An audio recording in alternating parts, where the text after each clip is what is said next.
Hello and welcome to part 2 of Boloko on the popular podcast Urbane Legends. I am Javreg and I have the unfortunate pleasure of playing Simian Man Chris Flynn. Now, people think it's very easy being an actor, but I can tell you we have some hard times. Just the other day, a man in the post office shoved me so hard that the Cadbury's cream egg I had in my pocket shattered. More stories to come afterwards. Enjoy. Welcome to Urbane Legends, the podcast about urban legends and how to act in a courteous and refined manner, but much less about that. Here's your hosts, Neil and Chris. See, here's the thing, because they use bells, so I don't know whether that would just... Or it could be a bell off. Yeah. Do you think that's what town criers and Morris dancers are doing with their bells? They're trying to curse people in the town. Yeah. Who's the biggest bell end? Yeah, I think it's ancient. It's ancient English because they do the dance and stuff with the bells. Maybe it's kind of ancient English. Yeah. Well, those little sticks and hankies as well. Occult, aren't they? You know, a Morris dancer, you get too many pints in him, you get on the wrong side of him, that hanky's right in your face, and they're giving you a good beating with that little club, with that little dildo club. And then all of them, they just surround you at once. I don't know where you get hit from.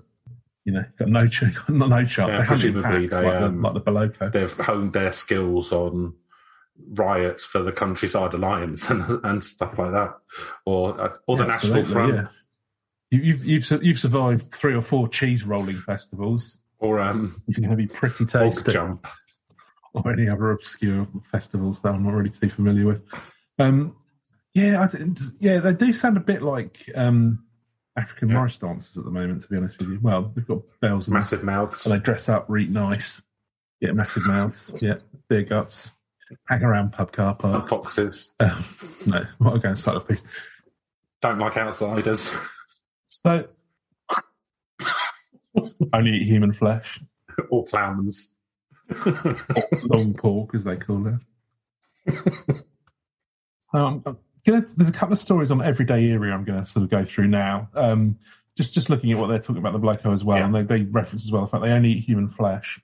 And again, they're small in stature, but they have the ability to unhinge their jaw so like wide. Anaconda or something. Another little fact, yeah. But again, you know, have they got the belly capacity to? Because obviously a snake can just swallow you up. You're sort of there whole for a bit. Yeah. Okay, yeah. Bit like that terrible movie with what's his face, Ice Cube, and there was a film called Anaconda. But I've not seen Anaconda. It, have you ever seen that? Yeah, there's a bit in it. I can't remember the guy's name. Is it what's oh good lord, I'm so Neil Senility. Yet again, John Voights. John Voights. He's the. It was Angelina Jolie's dad. Yeah, I think he's got Ice Cube. That's right, Angelina Jolie. I was trying to remember. Yeah, so I'm pretty sure John Voights in Anaconda, and there's a scene at the end where I think it might be J-Lo, Ice Cube, and John Voight. If I'm not misremembering. They released an album as well, there's a didn't bit they? right at the... John Voight. Yeah. They're all triple John Voight doing the rapping. J-Lo doing spoken word country, and Ice Cube doing the... And Ice Cube doing all of the melody. Wasn't it called? Didn't Melody Maker call it a hot mess? One star. I thought it was all right. I thought it was beautiful. I thought they went out of their comfort zone, and I think they pulled it off. You know, I don't care what the snobs in the music press. I don't care what I thought it was all right. And NME have got to say about it. I think it went for it. I think John Voight has some sick fucking rhymes. A lot of it was weirdly about over-the-counter pharmaceuticals. Well, you know, write what you know. Hush puppies. It was heartfelt, and it had a sick flow, in my opinion. So, you know, fallen arches. Put that in your pipe and smoke it. Neck pain. Weird complaints and wishing we go back to pre-revolutionary America and whatever nonsense these people fantasize about these days when they get into their fucking 90s and start banging on about George slave owner George Washington. Yeah, I mean, you've got to have some balls, haven't you, to write. It's a self-evident truth that all men are created equal and free. And then, when you own slaves, Yeah, it is a self-evident truth. One that you've maybe not reflected on as hard as you could have. Maybe not the best person to be setting up a country. It's all gone well since, though, so that's fine. Yeah, but we're all just bitter. We're still very pro George III. We love our royals. You see what they've been up to recently? A bunch of little eco warriors now. One helicopter ride at a time. You've seen that Guardian article, yeah. Fuck's sake. Yeah. Well, right, I mean, right, if they... Charles, you're what I would say is let it keep your mouth shut. That's well and good. You are the largest landowners in the UK. How about stick up some wind farms on your land?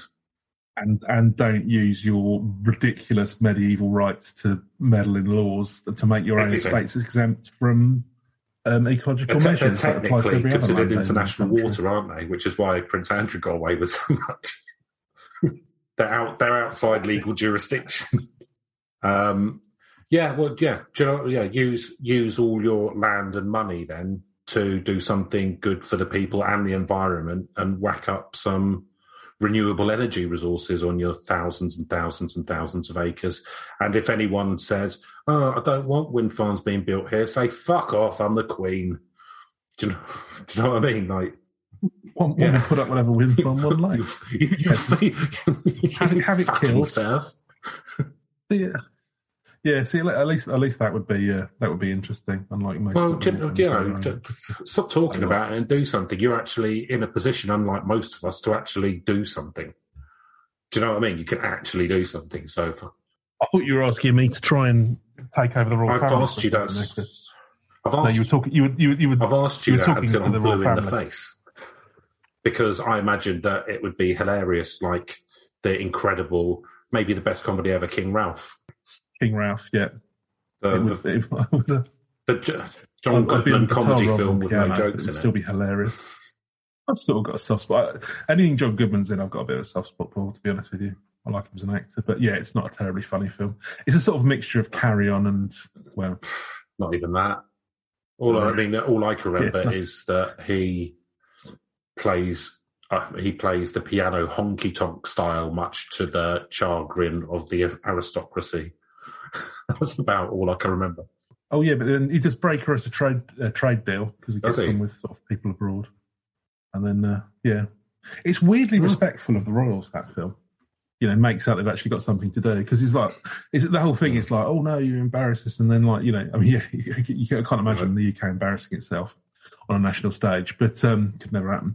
But sort of like the whole premise is because it's such an important position that oh no, you'll cost people their jobs and things like this, and then he manages to broker a trade deal by getting along with Saudi Arabia from probably. I don't know, some country. Presumably, yeah.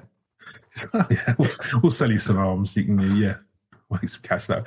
We'll just sell out any morals. We've got a couple of football clubs. Newcastle, richest club in the world now. Greatest fans in the world. Yeah. Richest club in the world. I look forward to the new era. Yeah. Biker Grove, greatest TV show in the world. Ant and Dec. Ant and Dec, greatest light entertainers in the world. Greatest singer in the world. They've taken over Yorkshire now, I think. Ant and Dec. Newcastle? They've annexed it. Newcastle, yeah. They've annexed it under the Saudi flag. Yeah, that would be pretty sweet, actually. It's suddenly just a load of Geordie aggression.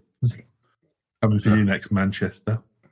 You could split the country up, like instead of Danelaw, you've got Saudi. Instead of Mercia, you've just got the Midlands, and then so do I, because we'd be doing really well financially.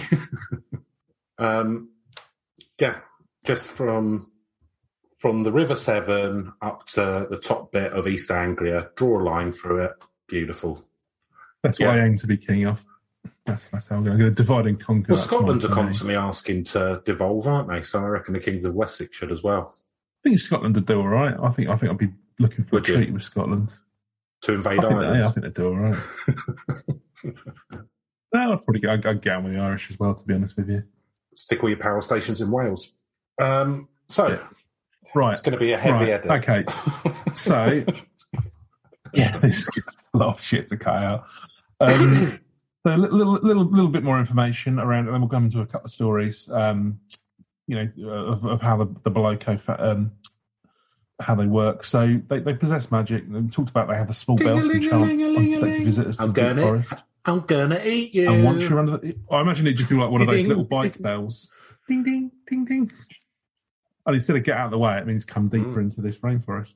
I have some things to tell you. Yeah, once you're under their spell, a human has no defense. Even my charm. So if you're a hunter who's venturing into even my questionable we've already charm. discussed how that's not going to do any good. Hello there. Hello, nice to meet you, Chris Flint. Oh, who's this? Who's this delightful creature? Something like that. Ding dong. Ding dong. Ding dong. Hi. Oh, you're a little on the short side, aren't you? But you are. We're all the same light in the dark, as far as I'm concerned. But you're all quite darling. Nice. Best things come in small packages. You could be a power bottom. Enough of that. So, no, what you're going to want is an amulet made from a lion's tooth, or a fetish created from river reeds tied into exactly 11 knots. And that will help conceal your presence from an Boloko. The longer the tooth, the more powerful the magic. And the reed fetish repels Boloko, but none of the storytellers could explain why or the significance of number 11. You know what? They've tested it out. It's worked. That was actually the name I used when I used to go to S&M clubs. Reed fetish. Reed fetish. Well, 11 knotted reed. Meant something slightly different. Well, but hey, did it? Was it? Were you referencing I the was, but also because I had a leather saxophone, which I used to. You've seen the pictures, Yeah. Never to be forgotten. Trust me, audience, you don't want to. Badly, yes. It's burnt into my cortexes. Right, so a couple of stories now. Give you a flavour as to what the Boloko will get up to. So the Boloko and the Hunter's Wife. So these are a couple of traditional stories that were told to our author. So there was once a hunter from a village called Mamadou. He was old and wise, but still very strong. And his wife, Victoria, kept asking him to stay home and not hunt, because she was scared that when he entered the dark forest, he'd never come back. God, get off my back, Victoria. And because I've got to go and do a day's graft, do you know what I mean? And these young'uns, they don't know. Bloody hell, done their born. Look, I'll come back. You do this every fucking day. I come back every day. I go in the forest, I come back with some bushmeat, and then we have a nice stew. What do you want me to do about it? Can hardly pop down the fucking shops, can I? Well,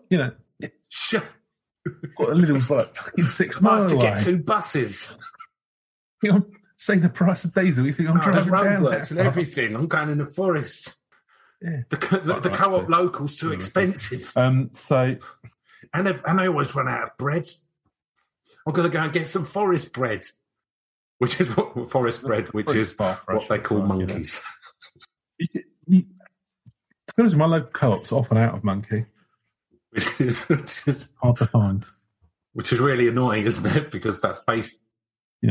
Fray Bentos monkey pie. Ginster's monkey and onions. There's barely any monkey meat in it, to be honest with you. Mince monkey and onion Ginsters. It's all Swede and gravy. Anyway, there's no monkey in this. Barely any monkey in this fucking pasta. Right. Melton Mowbray monkey pies. Yeah. That's a bit of aspect. I thought this was meant to be... What are you thinking? Capuchin. This is Bonobo. Nightmare. It's all tangy. Springy meat. Don't want that. Right. Because you're thinking, look, there's younger men who are stronger than them. Just let the young ones get on with it. Look, please don't go anymore, Mamadou. Look, you're getting old. Yeah, but I don't want to be alone. I may be old, but I am strong. Yeah, he's strong and wise in his years. So he refused. He said, I know where most about where to find meat. The jungle. The younger guy's still got to learn a lot from me. Yeah, exactly. I mean, he's the one supplying ginsters, isn't he? Yeah, exactly. They've got a big factory on the River Congo, haven't they? Where they process bushmeat. And because they make it outside of the UK, they're allowed to label it as just meat. Well, it's like Fray Bentos. It's a town in Argentina, isn't it? It is. I've looked it up on Google Earth. The old factories there. Yeah. You're going to have to visit someday. I was looking at how to get spiritual homeland. My spiritual kingdom, yeah. Yeah, that's right. It is. We get most of our beef or a lot of it from Argentina. That's why corned beef prices go up and down depending on Argentina. Corned monkey. Pricey corned beef now, isn't it? I mean, I do my shop in Aldi, so no. Okay. And there's no Aldi's anywhere near me, but maybe I'll have to go and have a look because. Yeah, no, I just remember corned beef being like a sort of cheap snack. The Prince's one goes up and down in price. Yeah. Yeah. Have to see if I can depending on how Argentina are feeling about the Falklands one day to the next. Get to that. Right. Anyway, so his wife said, "Well, look, if you won't stay, can you take me with me?" And he refused. She insisted, and he sees that she's concerned. She sounds like a nightmare. Look. Well, she's just concerned, Chris. She doesn't want to be by herself, and it's and she's worried he's getting too old. And one of these days, he's not going to be able to hack it anymore. So, he said, "Look, if you're going to have to come, you've got to stay in the hut that we build, right?" Oh, building a hut on the go, a bivouac. Yeah. So the next day, Mamadou and the three young men. I mean, I think they go out hunting. They collect meat, probably, preserve it and all the rest of it. That'll stock them up for a good few weeks. Put it in salt. So they leave the safety of the village, they enter the jungle, and they reach the edge of the hunting grounds, built a small hut, made a fire. It was the last light the day fades away. Nice. So obviously... Sounds romantic. It's a nice little holiday and get away, reignite the passion. Clearly there's some marital difficulties here. Some trust issues. Yeah. So, What happens in the hunting ground stays in the hunting grounds. Yeah. Monkeys are not just for eating. What's it you're all getting up to in there? Right, so they sat around the fire, ate their supper, and the men are making plans for their hunt on the next day, and then they go to the shelter. And then Mamadou whispers in Victoria's ear, "So we're going to leave before you wake in the morning. If you hear bells, stay in the shelter. Yeah. Do not pull back the door. Don't look out. Morris dances. Above all, do not let anything in." And then he rolled away from Victoria and slept. Again, it's not a happy marriage, is it? No. So she lay awake thinking about the warning. Turned his back on her. Yeah, sleep came. And when she woke, the men were gone. And before she'd even got out from under her covers, Chris, she clearly heard a bell. Diddle-diddling. Yep. She thought it was Mamadou playing a trick on her, so she ignored it, and the bell stopped. That's fine, because, she's been told, just don't. Yeah. So around noon, she hears a bell again and wonders what he's doing back. I mean, he's told her if you hear bells, just lock the door and stay inside. But so what does she do? Pulls open the door flap. Oh, for fuck's sake. Now, first she sees only jungle, and then the bell starts coming much louder. And that made her happy and sleepy. And what she thought was a bush moving suddenly moved towards her, and the bell started chiming louder. Didding, didding. She saw only grassy leaves blowing and some bright red berries, but the bell was getting louder still. Just as she was going to call out to Mamadou, she saw the Boloko and couldn't understand how he got to the door, but there he is, standing. Yeah. And he asked to come in, and she reluctantly refused. Then the bell starts reluctantly up again. Refused? Yeah. Sorry. He's casting his spell, you see. And then he uses the old bell again. And at this point, she steps aside and lets him into the shelter. And in a raspy voice, the Boloko told Victoria that he's very hungry. So she offered him a bowl of fruit, as she would her own mother. But he refused that and said, "Can't eat that. I can only eat flesh. Flesh of your kind."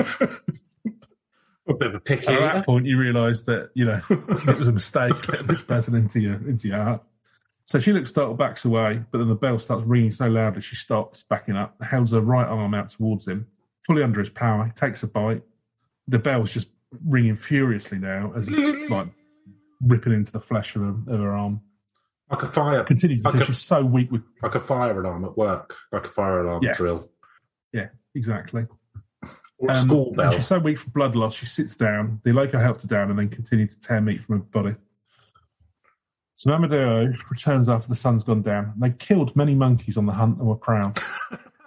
Was it actually? They were killing monkeys on the hunt. It was monkey meat. Yeah, well, I think if you eat monkey brains, you can get prion diseases and stuff like that. So why do you eat monkeys? This has also been an issue. Why are you constantly trying to get monkey brains from the co-op local? Oh, maybe I want a prion, an interesting prion disease. I'm trying to.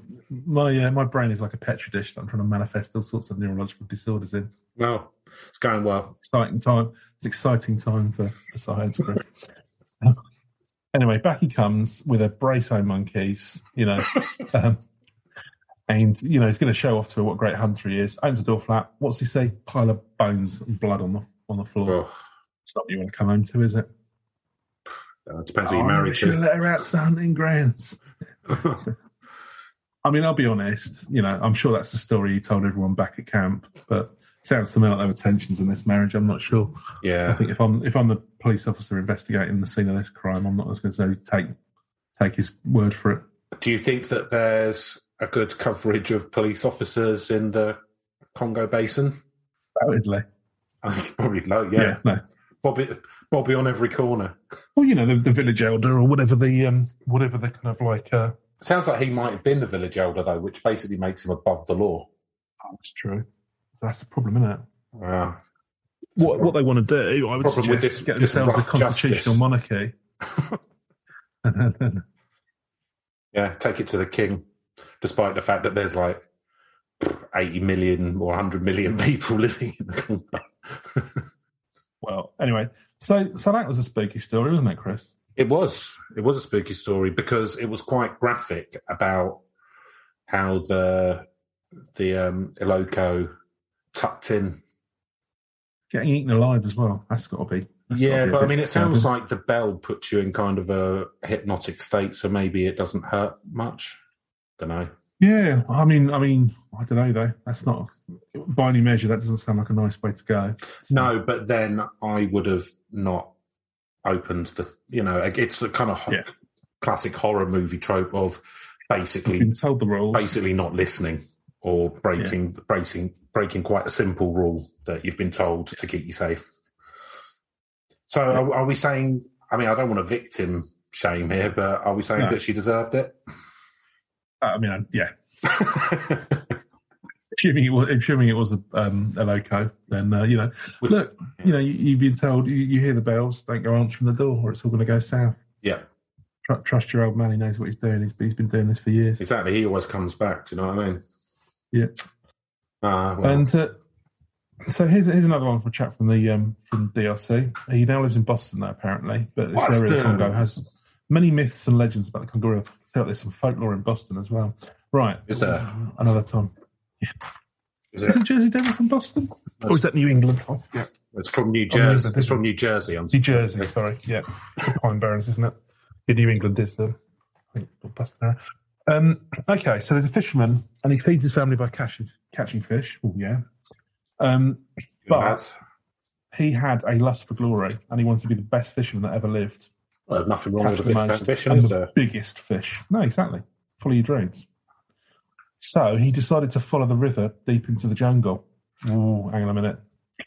So he goes further than anyone had ever done and catch the biggest fish the villagers had ever seen. So he takes his canoe, starts downstream, paddles all day, slept in canoe at night. So he's dedicated. Yeah. Paddles all the next day, ate a bit of fruit, slept in his canoe again.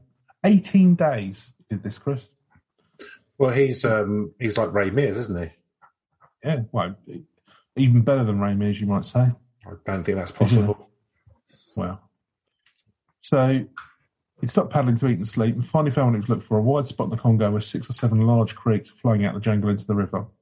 Arrived just as the sun was setting, pulled his canoe into a small sandbar and slept. Wakes early and sets his line using the largest net, spread the net across the deepest water and waited. While he's waiting, he's making camp on the side of the river near some dense overgrowth with red berries growing on it. Dozed off a little where the sun was hot and woke to the sound of bells. Uh-oh.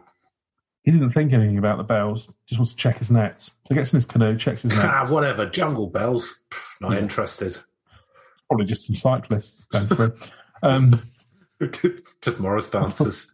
Probably on one of their excursions. Tour de Congo. Whatever the acronym is. He noticed that the bells stopped when they pulled away from shore. And in the nets were the biggest fish he'd ever seen. Whoa. Different types too. So he wants to start paddling back to his village with his catch night away. Yeah, there's perch, cod, John Dory, salmon, plaice. Goldfish. Goldfish, yeah. Piranhas. Guppy. That's a bit of a shame because he's eating all the other fish. Yeah. Sharks. Yeah. Tuna. Great whites, hammerheads.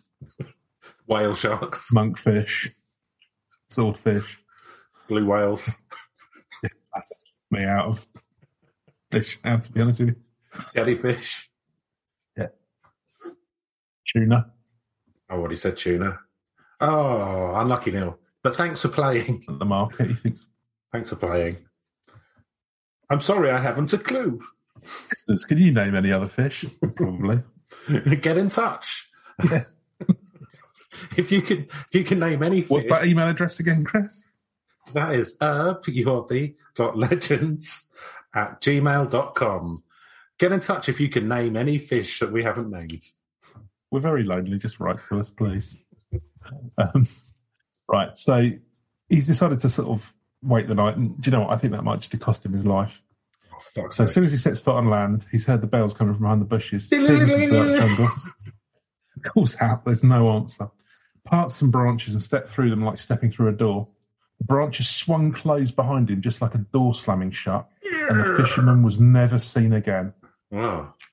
How did anyone know this story?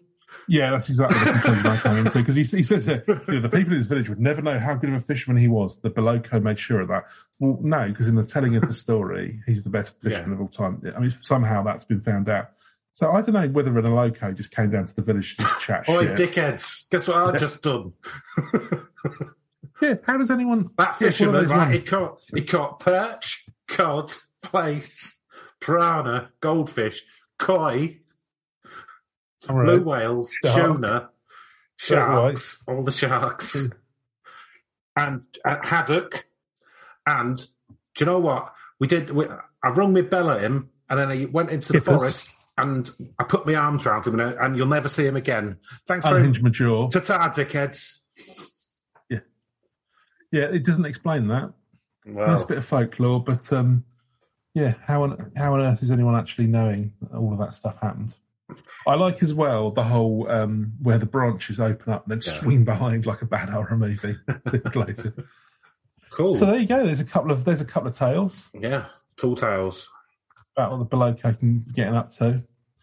I think they're that's eating your flesh, and I take your point about hopefully when you're under the bell spell, you're the bell spell, yeah. Hopefully you're not feeling pain or something, but I don't know. That's to A, B, have them like eat you alive, and to B, they can enchant you so that you can't do anything about it. Yeah. What is it? Which brings us to our scoring. Yeah. So this week, what I've done is, in honour of that fisherman, I have 10 goldfish, and each time I'm going to drop a pellet of what can only be described as goldfish food into the bowl, and I have tattooed on the side of them numbers 1 to 10. So we will see what scores we get. So, Neil, I'll let you go first with spookiness. Yeah, I mean, I think that rolls on quite nicely from what I was saying. Yeah, I think this is quite spooky, actually. I think there's something about primordial,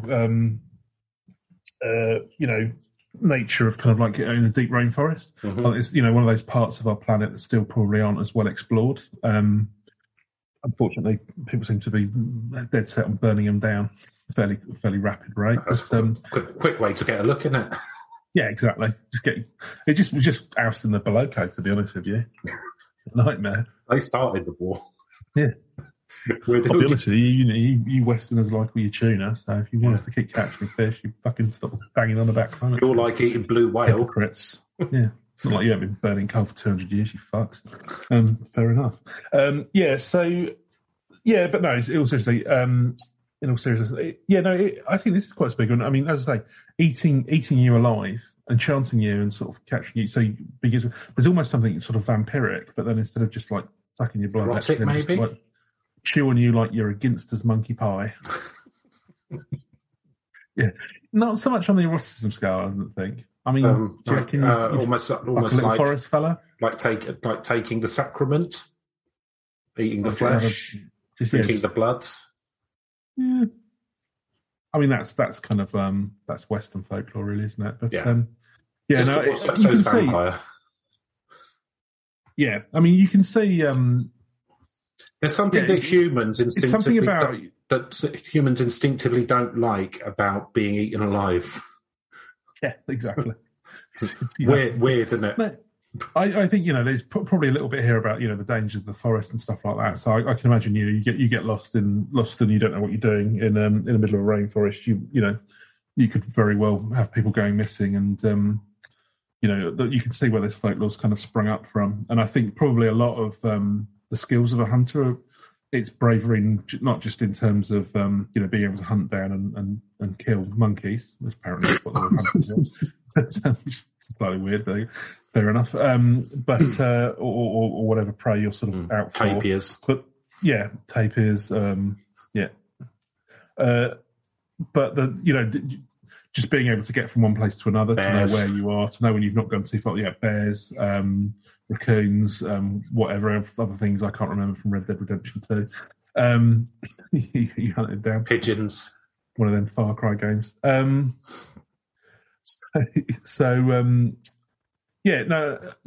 think getting lost in the forest, or say split up or whatever, and getting lost in the forest myself. I think that there's a kind of like a spookiness there, and then the notion of these sort of flesh-eating creatures. I can imagine certainly if you're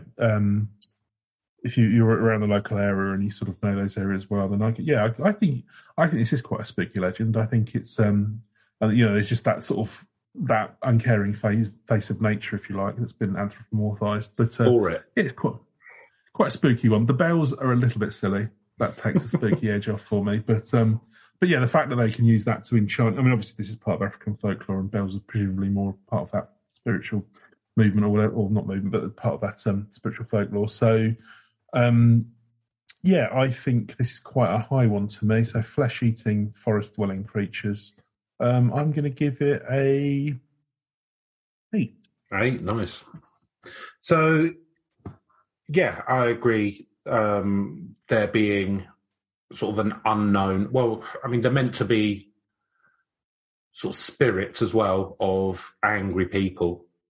There being sort of an unknown, benevolent force that eats humans in the dark forest. I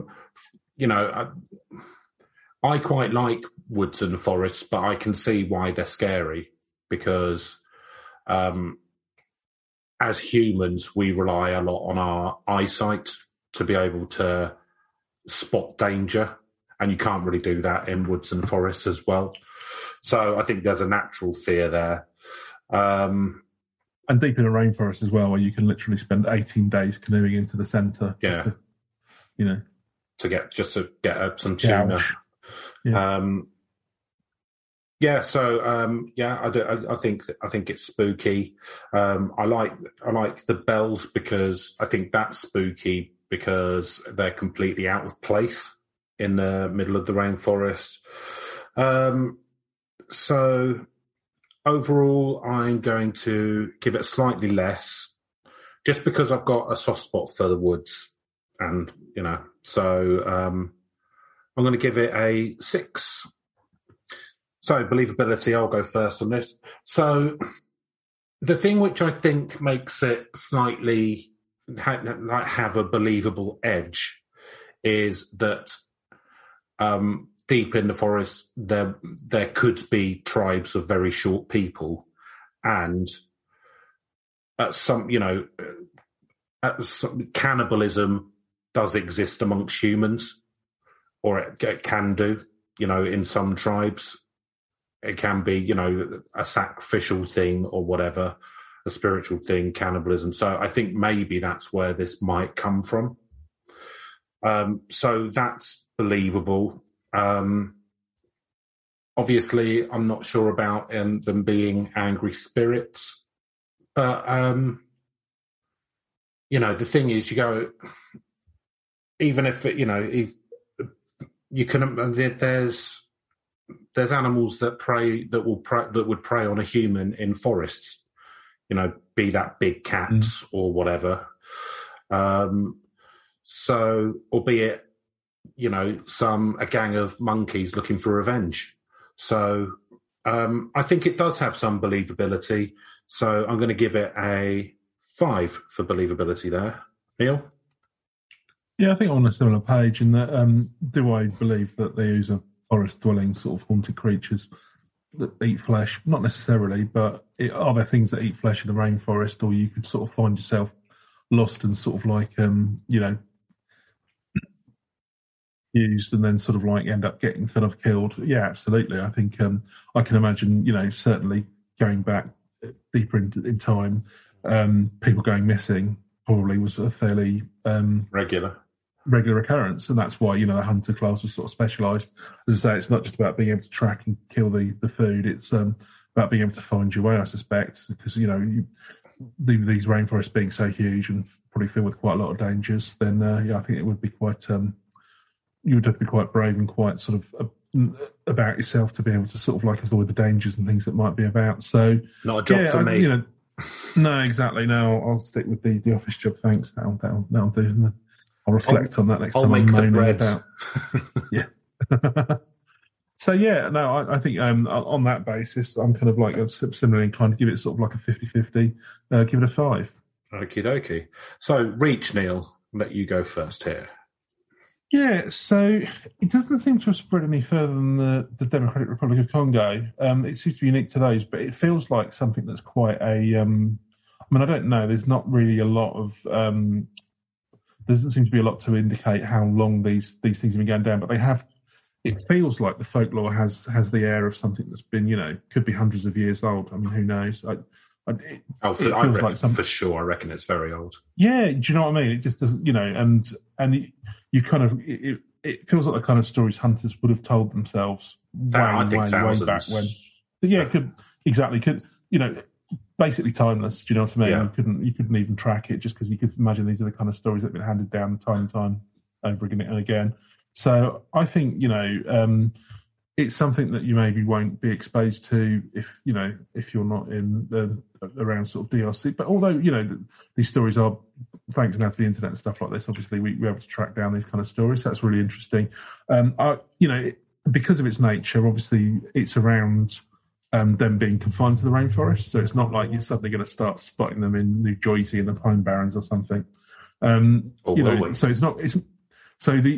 The folklore isn't going to spread, but I think that folklore is probably so sort of part of the region now that it'll carry on for a very long time and probably already has done.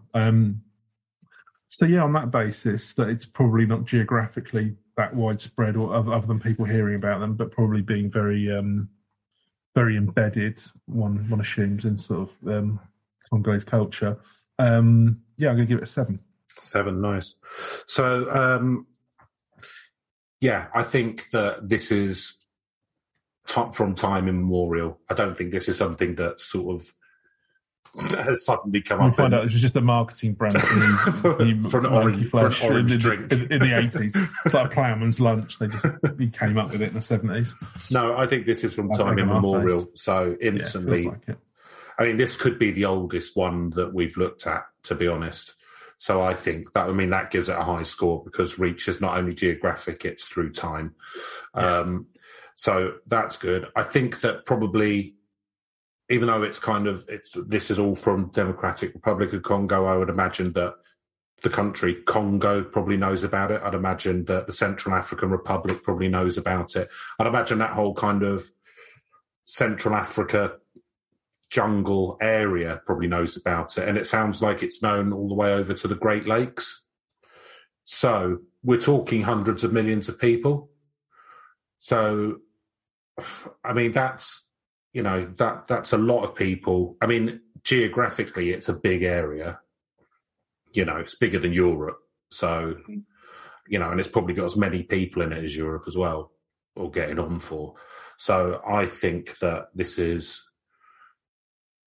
for Reach through time and the amount of people, yes, there hasn't, and also it's quite the character in Dungeons and Dragons or something like that. Yeah, we did find a few. Yeah, seems to have. So it's made it come across to some tabletop gaming type thing. There's some stats. So therefore, the tabletop gaming community might know about it, and then that takes it more global. Did you look up how many hit points a Boloko's got?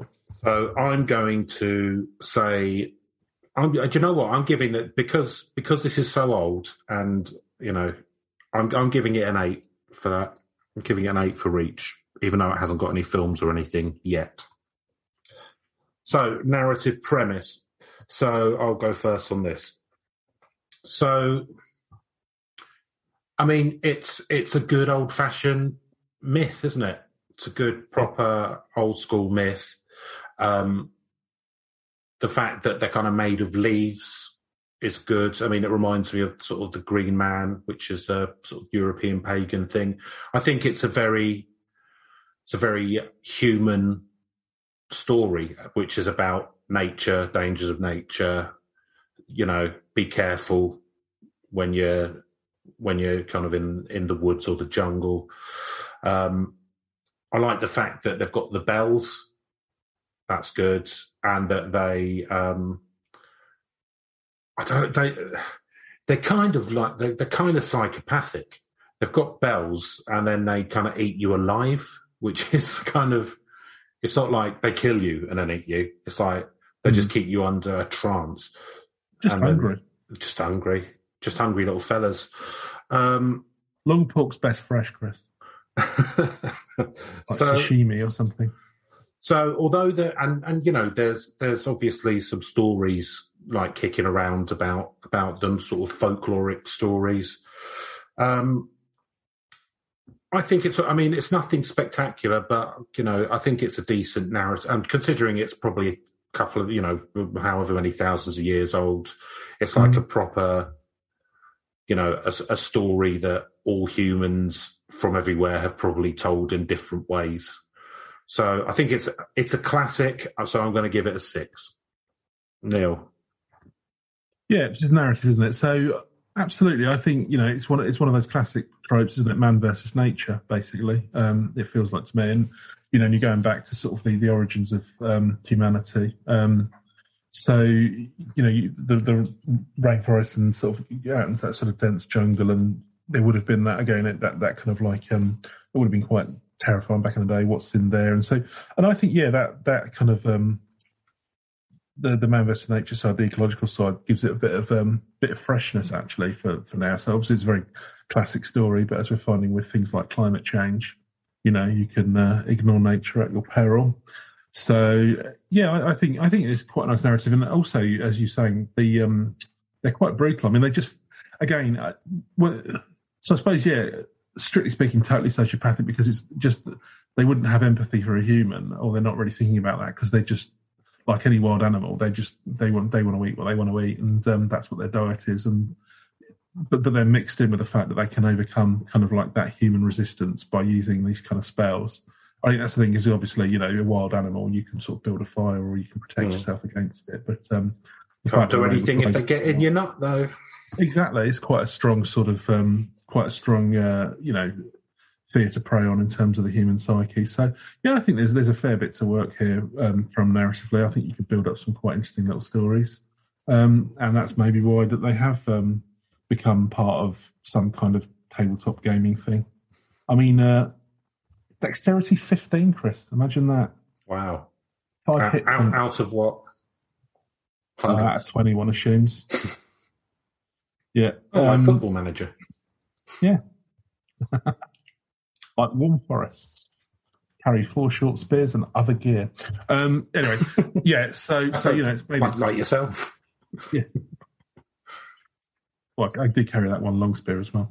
So obviously, it's already worked its way into that kind of thing. And so, I think you could come up with some reasonably interesting stories. I think there's a little bit of chance for narrative growth, but obviously it's not something that's been used too much recently. But yeah, I think it's some classic premise. There's some the potential for a nice little 2 or 3 season Netflix show there. So I'll give it a 6. And that gives us a very healthy overall Urban Legend score of 51 out of a possible 80. Quite a high scoring one. That was a bit of a 4-quadrant one. That I don't know what that quite means. Highly in all categories. Yeah, it did all right. I think the this is what they used to say for movies. So you'd have men and women and young and old. All right. And if you could hit all 4 of those quadrants, like a family pleaser, Okay. And that's how you make your money.